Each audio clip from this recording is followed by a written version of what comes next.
ഇമാം ഗസാലിയുടെ ഇഹിയ ഉലൂമുദ്ദീനിൽ പറഞ്ഞ ഒരു ചരിത്രകഥ പറയാം. അഗ്നി ആരാധകനായ ഒരാൾ ബഹുമാന്യനായ ഇബ്രാഹിം നബിയോട് ഭക്ഷണം തേടി. അപ്പോൾ അവിടുന്ന് പറഞ്ഞത്രേ, നീ മുസ്ലിമായാൽ നിനക്ക് ഞാൻ ഭക്ഷണം തരാം. പ്രതികരണം കേട്ട് അയാൾ നിരാശനായി തിരിച്ചുപോയി. അപ്പോൾ അള്ളാഹു ഇബ്രാഹിം നബിയോട് പറഞ്ഞു, നബിയെ, മതം മാറാത്തതുകൊണ്ട് അങ്ങ് അവന് ഭക്ഷണം കൊടുത്തില്ല. എന്നാൽ കഴിഞ്ഞ 70 കൊല്ലമായി അവൻ ആ മതത്തിലായിരിക്കെ തന്നെയാണ് ഞാൻ അവന് ഭക്ഷണം കൊടുക്കുന്നത്. ഒരു രാത്രി താങ്കൾ അവന് ഭക്ഷണം കൊടുത്തിരുന്നെങ്കിൽ എന്ത് സംഭവിക്കും? ഇബ്രാഹിം നബി അലൈഹിസ്സലാം ആ മജൂസിയെ അന്വേഷിച്ചു കണ്ടുപിടിച്ചു. തിരികെ കൊണ്ടുവന്നു, മാന്യമായി സൽക്കരിച്ചു. അതിശയത്തോടെ അദ്ദേഹത്തിൻ്റെ ചോദ്യം, ഇതിപ്പോൾ ഇങ്ങനെയൊക്കെ ചെയ്യാൻ എന്താണ് കാരണം? ഇബ്രാഹിം നബി അലൈഹിസ്സലാം സംഭവങ്ങൾ വിവരിച്ചു. അപ്പോൾ ആ മജൂസിയുടെ പ്രതികരണം ഇങ്ങനെയായിരുന്നു, എനിക്ക് ഇസ്ലാമിനെക്കുറിച്ച് കൂടുതൽ പറഞ്ഞു തരാമോ? താമസിയാതെ അയാൾ വിശ്വാസം സ്വീകരിച്ചു. സത്യത്തിൻ്റെ മാത്രം വാക്താവായിട്ടും നിങ്ങൾക്ക് ശത്രുക്കളുണ്ടോ? എങ്കിൽ അവരെ പരാജയപ്പെടുത്താനുള്ള ഏറ്റവും മികച്ച ആയുധം എന്താണെന്നാണ് നിങ്ങൾ വിശ്വസിക്കുന്നത്? അതെന്തു തന്നെയാകട്ടെ, ഏറ്റവും മികച്ച ആയുധം നിങ്ങളുടെ മനോഭാവമാണ് എന്നതാണ് ശരി. സത്യത്തിൽ നിങ്ങൾക്ക് ശത്രുക്കളേയില്ല. ആകെയുള്ളത് പരസ്പരം ഉൾക്കൊള്ളാനാകാത്ത ചില നിലപാടുകളാണ്.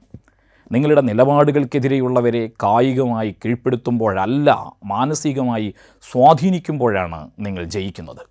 നിങ്ങളെയും അവരെയും വേർതിരിക്കുന്ന അതിർവരമ്പുകൾ മാഞ്ഞു നിങ്ങൾ മാത്രമായി വികസിക്കുന്ന സ്നേഹത്തിൻ്റെ ആൽക്കമിയെയാണ് വർക്കൗട്ട് ചെയ്യേണ്ടത്.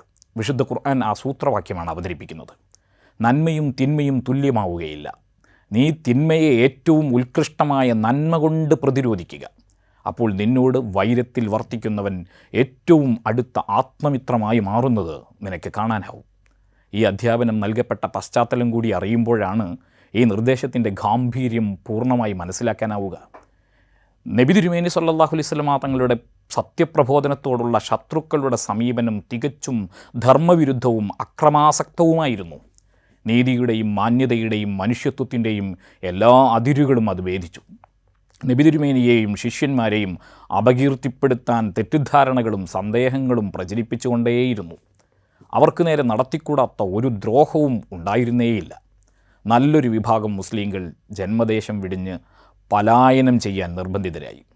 നബി തിരുമേനി സത്യപ്രബോധനാർത്ഥം വാ തുറന്നാലുടനെ അതാർക്കും കേൾക്കാനാവാത്ത വിധം ബഹളം കൂട്ടുകയായിരുന്നു ചിലരുടെ പരിപാടി. പ്രത്യക്ഷത്തിൽ പ്രബോധന മാർഗങ്ങളെല്ലാം കൊട്ടിയടക്കപ്പെട്ടതായി തോന്നുന്ന, തളർന്നുപോകുന്ന ഈ അവസ്ഥ, ഈ സന്ദർഭത്തിലാണ് ഈ ഉപദേശം. നമുക്കും നമ്മുടെ മനോഭാവങ്ങൾ മാറ്റിപ്പണിയാം, മോഹന സുന്ദരമായ ബന്ധങ്ങൾ തീർക്കാം. അങ്ങനെ വെളിച്ചം പരക്കട്ടെ. പ്രശസ്ത അമേരിക്കൻ കവി വില്യം ബട്ട്ലർ യീറ്റ്സിൻ്റെ വരികളിൽ നമുക്കിങ്ങനെ വായിക്കാം, പ്രകാശങ്ങളുടെ പ്രകാശമായവൻ നമ്മുടെ പ്രേരകം എന്തെന്നാണ് നോക്കുക, പ്രവൃത്തികളല്ല. എന്നാൽ നിഴലിനും നിഴലായവർ നമ്മുടെ ചെയ്തികൾ നോക്കിക്കൊണ്ടേയിരിക്കും. വിശുദ്ധ ഖുർആൻ പറയുന്നു, അള്ളാഹു നിങ്ങളുടെ ദേഹങ്ങളെയോ ഉടയാടകളെയോ അല്ല, ഹൃദയത്തെയാണ് നോക്കുന്നതെന്ന്.